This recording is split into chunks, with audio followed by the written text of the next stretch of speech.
Hello friends, അപ്പോൾ നമ്മുടെ ഇന്നത്തെ പരിപാടി 2 ദിവസത്തെ വ്ളോഗ് എടുക്കലാണ് കേട്ടോ. അതിൻ്റെ 2 ദിവസം എങ്ങനെയാണെന്ന് നമുക്ക് നോക്കാം.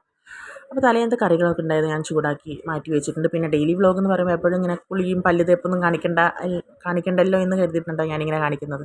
പിന്നെ ഞാൻ ചോറിനുള്ള അരിയൊക്കെ വെച്ചിട്ടുണ്ട്. പിന്നെ തലേന്നത്തെ ചപ്പാത്തി രാത്രി ചുട്ടത് ഇരിക്കുന്നുണ്ടായിരുന്നു. അപ്പോൾ പിന്നെ ഞാൻ വേറെ ഒന്നും രാവിലത്തേക്ക് ബ്രേക്ക്ഫാസ്റ്റ് ആയിട്ട് ഉണ്ടാക്കിയിട്ടുണ്ടായില്ല. പിന്നെ പാൽച്ചായ ഇരിക്കുന്നുണ്ടായിരുന്നു. പാൽച്ചായ ഉണ്ടാക്കിയായിരുന്നു കുട്ടികൾക്ക് വേണ്ടിയിട്ട്. വേണ്ടവർ കഴിച്ചോട്ടെ, ചേട്ടനായാലും കഴിച്ചോട്ടെ. പിന്നെ ഗ്രീൻ ടീ ഞാനും ഏട്ടനും കുടിക്കും. പിന്നെ ഞങ്ങൾക്ക് 2 വാഴക്കൊപ്ര കിട്ടിയിട്ടുണ്ടായിരുന്നു. അപ്പോൾ പിന്നെ വേഗം ഞാനത് നൈസായിട്ട് മുറിച്ച് ഞാൻ കറി വെച്ചിട്ടുണ്ട്.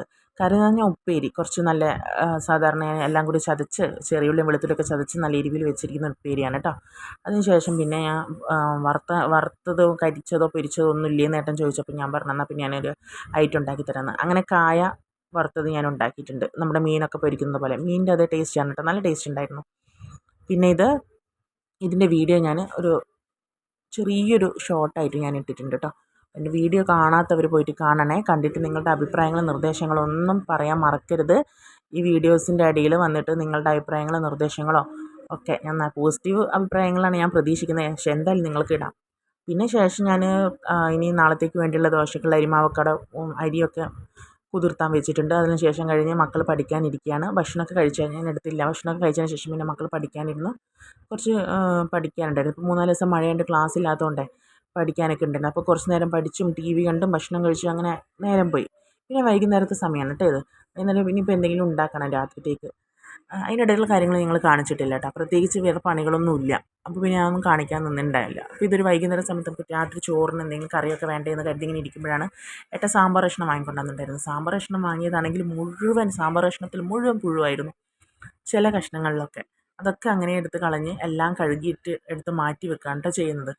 മുഴുവൻ എന്ന് പറഞ്ഞാൽ അങ്ങനെ 2-3 പുഴു കിട്ടി. പക്ഷേ ആകെ ഒരു എന്തോ പോലെ ആയിപ്പോയി. അപ്പോൾ ഒക്കെ ഒന്ന് നല്ലോണം കഴുകി ഫ്രിഡ്ജിലേക്ക് മാറ്റി വെക്കാമെന്ന് കരുതി.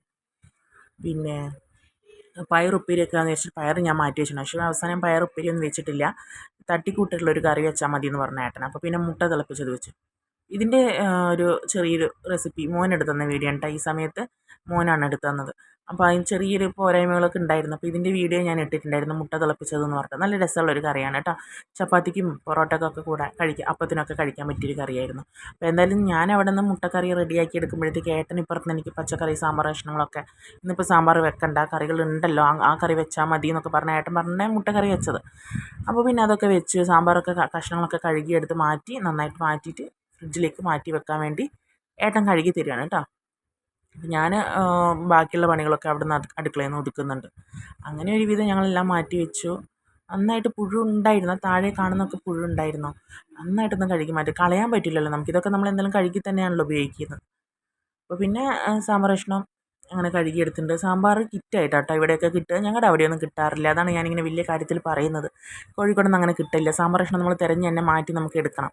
ഇതിപ്പോൾ 60 രൂപ 100 രൂപ വരെയൊക്കെ പോകും. അത്യാവശ്യം കഷ്ണങ്ങളുണ്ടാവും. ഒരു സാമ്പാർ, ഉപ്പേരി, അവിയൽ, അങ്ങനെ ഒരു 2-3 ദിവസം എന്തായാലും നമുക്ക് 3-4 ദിവസം നമുക്ക് എന്തായാലും ഇത് ഓടിക്കാൻ പറ്റും. പിന്നെ കുട്ടികൾ ടി വിയാണ്, പ്രവീൺ പ്രണവിൻ്റെ ആ ചാനലൊക്കെ കാണാണ്. പിന്നെ എനിക്ക് കുറച്ച് വേസ്റ്റൊക്കെ കളയാണ്ടായിരുന്നു. അപ്പോൾ ഏട്ടൻ വേസ്റ്റൊക്കെ കളയാൻ വേണ്ടി പോയതാണ്. ഇത് ഉണക്കച്ചെമ്മീനാണ് കേട്ടോ. എപ്പോഴും ഞങ്ങൾ വെച്ച് വെച്ചപ്പോൾ ഞങ്ങൾക്ക് ഉണക്കച്ചെമ്മീൻ മടുത്തു. പിന്നെ വല്യമ്മയ്ക്ക് വേണമെന്ന് പറഞ്ഞപ്പോൾ ഇത്തിരി വല്യമ്മയ്ക്ക് കൊണ്ട് കൊടുക്കുകയാണ് ചെയ്യുന്നത്. അപ്പോൾ വേസ്റ്റും കൂടി കളയാൻ പോയിട്ടുണ്ട്. ബാക്കിയുള്ള പച്ചക്കറികളൊക്കെ ഞാൻ കഴുകിയിട്ട് ഏട്ടൻ ഒരു പ്രാവശ്യം കഴുകി തന്നു. ബാക്കി ഞാൻ 1-2 പ്രാവശ്യം കഴുകിയിട്ടാണ് ഫ്രിഡ്ജിലേക്ക് എടുത്ത് വെച്ചത്. പുഴുവിനെ കൂടി കണ്ടപ്പോഴും പിന്നെ ഒരു അറപ്പായിപ്പോയി. അപ്പോൾ പിന്നെ നന്നായിട്ടൊന്ന് കഴുകി തന്നെ എടുക്കാമെന്ന് കരുതി. സാധാരണ സാധനങ്ങൾ കൊണ്ടുവന്നാലൊന്ന് കഴുകിയിട്ട് എടുത്ത് വെക്കും. ഇതിപ്പോൾ 2-3 തവണ ഞാൻ കഴുകിയിട്ടാണ് മാറ്റി വെച്ചത്. അപ്പോൾ ഇത് എന്തായാലും ഞാൻ പറഞ്ഞല്ലോ, നമുക്കൊരു സാമ്പാർ 2 പ്രാവശ്യം സാമ്പാറൊക്കെ ഞാൻ വെക്കുമ്പോൾ 2 പ്രാവശ്യം സാമ്പാർ വെക്കും. ഒരു അവിയൽ വെക്കാം. പിന്നെ പയർ ഇത്തിരി ഉപ്പേരി വെക്കാൻ പറ്റും. അങ്ങനെ പലതരത്തിലുള്ള, പിന്നെ പരിപ്പിട്ടിട്ട് കഷ്ണം കഷ്ണം കുമ്പളം, കഷ്ണം മത്തൻ, കഷ്ണം ചുരങ്ങ, അങ്ങനെയൊക്കെയാണ് നമുക്ക് കിട്ടുക. അപ്പോൾ അതൊക്കെ പരിപ്പിൻ്റെ കൂടെ ഒക്കെ ഇട്ടിട്ട് വെക്കാം. അപ്പോൾ 3-4-5 ദിവസത്തിന് എന്തായാലും നമുക്ക് സാധനങ്ങൾ എത്തും. അപ്പോൾ പിന്നെ ഇനി അത് കഴിഞ്ഞ് നമുക്കിനി ഭക്ഷണം കഴിക്കാം കേട്ടോ. അതാണ് എൻ്റെ മുട്ടക്കറി.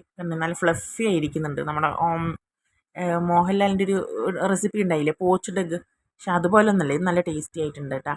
അത് വെറുതെ വെള്ളത്തിലിട്ട് ഇങ്ങനെ പുഴുങ്ങിയെടുക്കുന്ന പോലെയല്ല, ഇത് നല്ല അടിപൊളിയായിരുന്നു. മസാലയൊക്കെ ഇട്ടതുകൊണ്ട്. പിന്നെ അവൾക്ക് നല്ല കഫക്കെട്ടൊക്കെ ആയതുകൊണ്ട് മുട്ട വേണ്ടാന്ന് പറഞ്ഞാൽ ആൾ കഞ്ഞിയാണ് കോരി കുടിക്കുന്നത്.